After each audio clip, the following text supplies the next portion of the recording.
Welcome to Shakti farm YouTube channel. நாம் இன்றைக்கி எங்கே வந்திருக்கோம் அப்படின்னா ஹர்ஷத் இன்டகிரேட்டட் ஃபார்ம்ஸ் ஒரு பெருவடை பண்ணை அமைஞ்சிருக்க இடம் பார்த்தீங்கன்னா பரமத்தி வேலூர் நாமக்கல் டிஸ்ட்ரிக்ட்.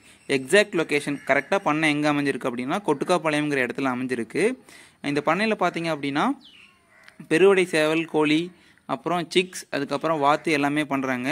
நாம் இந்த பதிவில் என்ன பார்க்க போகிறோம் அப்படின்னா நம்ம வந்து பெருவடை கோழி சேவல் சிக்ஸ் சேல் பண்ணுறதை பற்றி பார்க்க போகிறோம். இங்கே சிக்ஸ்னு பார்த்தீங்க அப்படின்னா 2 month ஓல்ட்லேருந்து சேல் பண்ணுறாங்க. 2 month ஓல்டோட சிக்ஸ் வந்து பார்த்தீங்கன்னா 500 ரேட் வருது.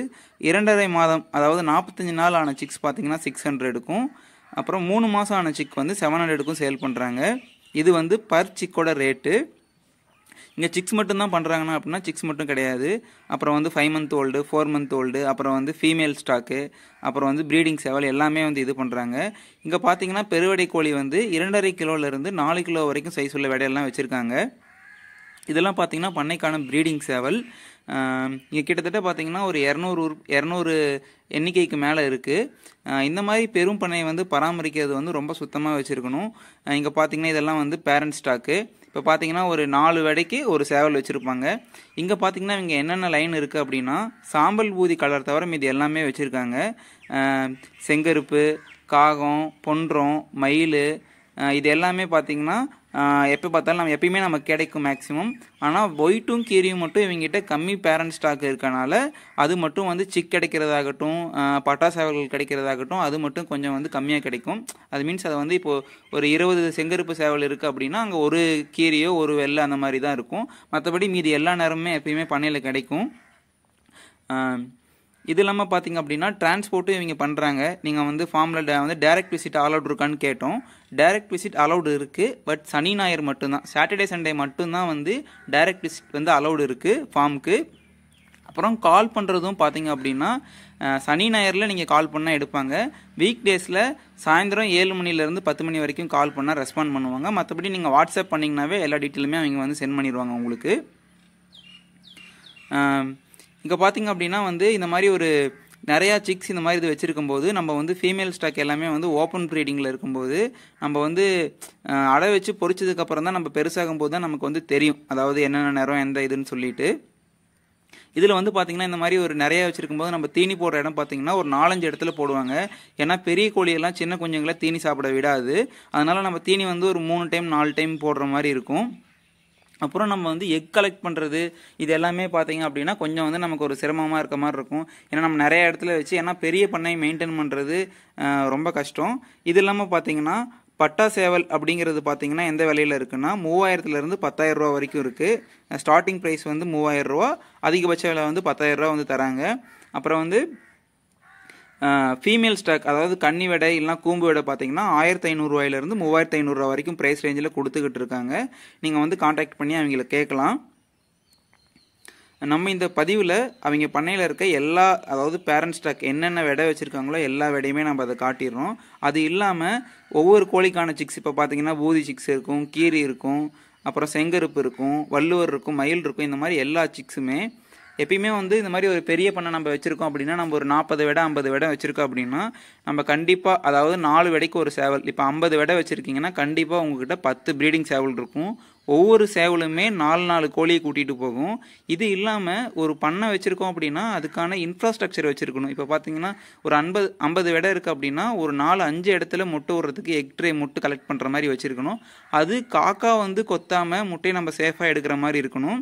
இன்னொன்று எல்லா இடத்துலையுமே நம்ம வந்து நிறைய இடத்துல ஈரமாக இருக்க மாதிரி தண்ணி விட்டு வச்சுருந்தோம்னா தான் வெய்ய நேரத்தில் கோழி பறச்சிருக்கும். இப்போ வந்து ஃபார்மில் பார்த்தீங்கன்னா ஒரு 11 சேவல் வந்து அவைலபிள் இருக்குது ஃபார்மில்.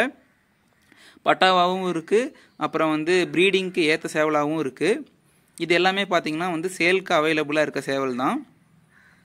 இது பார்த்திங்கன்னா அப்கமிங் பேட்ச்சு. நல்லா வளர்த்திக்காலில் சேவல் நல்லாயிருக்கு, உச்சிப்பூ மத்துப்பூ எல்லாமே இருக்குது. நீங்கள் யார் சேவல் பண்ண வச்சுருந்தாலும் அதாவது அதுக்கான இன்ஃப்ராஸ்ட்ரக்சர் நீங்கள் ரெடி பண்ணிக்கணும். இப்போ ஒரு ஏக்கர் இருக்குன்னா அதில் வந்து முருங்கை மரம் ஃபஸ்ட்டு வச்சிங்கன்னா ஃபஸ்ட்டு வந்துடும், தீவனமாகவும் செயல்படும். உள்ள தென்னை மரம் வச்சு ட்ரிப் போட்டிங்கன்னா எப்பயுமே ஈரம் இருக்கும். அதே மாதிரி ஏதாச்சும் காக்கா கழுகு வந்ததுன்னா கோழி குஞ்சு அடையிற மாதிரி இடம் இது பண்ணும். இப்போ பார்த்தீங்கன்னா தீனி கையில் கொடுத்துட்ருக்காங்க. இது எதுக்காக பண்ணுறாங்க அப்படின்னா இப்போ வந்து ஆல்மெர்லின்னு சொல்லுவாங்க. நம்மளை பார்த்தோம் அப்படின்னா வந்து கோழி பயப்படும், கிட்ட வராது. நீங்கள் கையில் தீனி கொடுத்து பழக்கும்போது சின்னதில் இருந்தே சேவல் பயப்படாது. எல்லாம் பார்த்தீங்கன்னா ஃபீமேல் ஸ்டாக் எல்லாமே ஹெவி சைஸில் வச்சுருக்காங்க. நல்லா சேவல்லாம் வால்கட்டில் இருக்குது. நீங்கள் இந்த பதிவை ஃபுல்லாக பார்த்துட்டு இப்போ நம்ம டீட்டெயில்ஸ் சொல்லியிருப்போம்ல, எந்த நேரத்தில் கால் பண்ணணும், நீங்கள் டெக்ஸ்ட் பண்ணணும் அப்படிங்கிறத அதை பார்த்துட்டு அதுக்கப்புறம் நீங்கள் அவங்களுக்கு கால் பண்ணுங்கள்.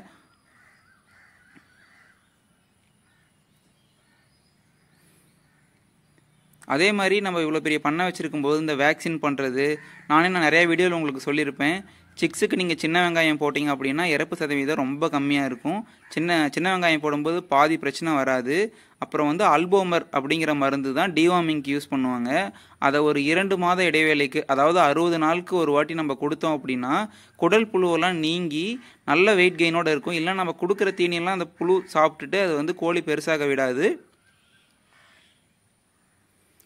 டிவார்மிங் ப்ராப்பராக பண்ணிடணும், வேக்சின் கரெக்டாக பண்ணிடணும்.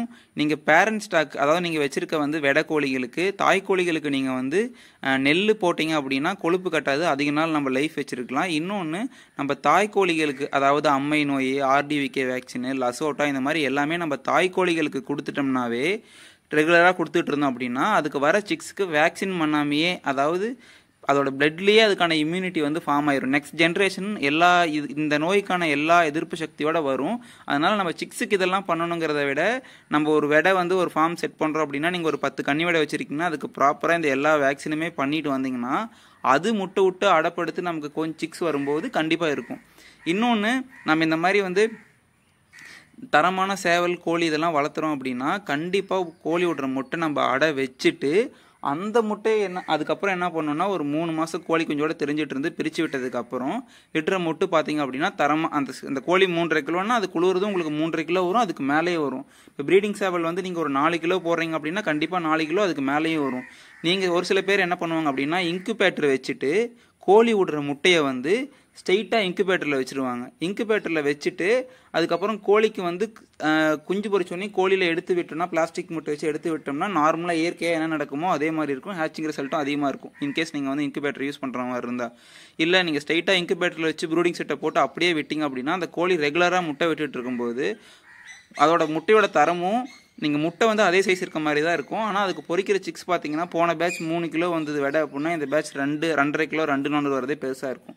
நீங்கள் 4 கிலோ 5 கிலோ சேவல் வந்துச்சு அப்படின்னா இப்போ பார்த்தீங்கன்னா உங்களுக்கு வந்து 4 கிலோவாக தான் இருக்கும். ஏன்னா லைன் அதே தானே வச்சுருக்கேன், ஏன் எனக்கு வந்து பழைய குவாலிட்டி வர மாட்டேங்குதுன்னா, இது இந்த பண்ணையை வச்சுருக்கவங்க இந்த தவிர பண்ணிடாதீங்க. அதே மாதிரி அடையிற இடம் வந்து பார்த்தீங்க அப்படின்னா ரொம்ப ஹைட்டாகவும் இருக்கக்கூடாது. நம்ம வந்து மரத்தில் அடையிற, முதல்லாம் மரத்தில் தான் அடைஞ்சிட்டு இருந்தது. நீங்கள் இந்த மாதிரி செட்டப், இதுக்கு முன்னாடி பார்த்தீங்கன்னா அந்த குச்சி கட்டையில் ஏறுற மாதிரி வச்சுருப்பாங்க, அது பந்தல் மாதிரி போட்டு அந்த மாதிரி நம்ம பண்ணிக்கலாம். அதே மாதிரி நம்ம தீனி சாப்பிடும்போது நம்ம எல்லா கோழியும் பார்க்கணும், எல்லாம் ஆரோக்கியமாக இருக்கா இல்லைன்னா ஏதாச்சும் இன்ஆக்டிவாக இருந்ததுன்னா நம்ம பார்த்து இது பண்ணிடணும். தேங்க்ஸ் ஃபார் வாட்சிங். இந்த வீடியோ பற்றி